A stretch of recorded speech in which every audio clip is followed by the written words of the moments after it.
Сәлем достар, сіздермен бірге мен Майк Миллер. Бүгін мен қызықты зат айтқым келіп тұр, себебі мана сағат Астана уақыты бойынша 4-те бәрімізде скайп жасамай қалған болатын, иә. Міне осындай ошибка емес деп ойлаймын,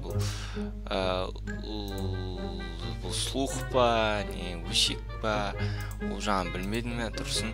Себебі Microsoft скайпта Microsoft шығарған дейді, соған атака жасалған дейді.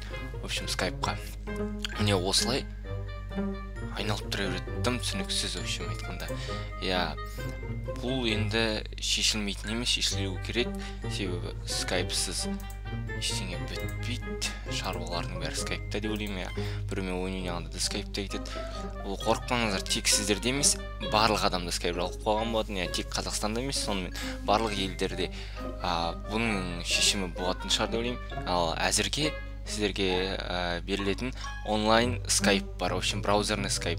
Соны скачать етіп алып, міне, запустите скайп для браузера. Міне, осыны скачать етіп алып, достарыңызға соқсаңыздар болады. В общем, видео ұнаса, лайк басыңыздар. Сіздермен болған мен, Майк Миллер. Каналға ең алғаш рет келсең, тіркел. В общем, давай.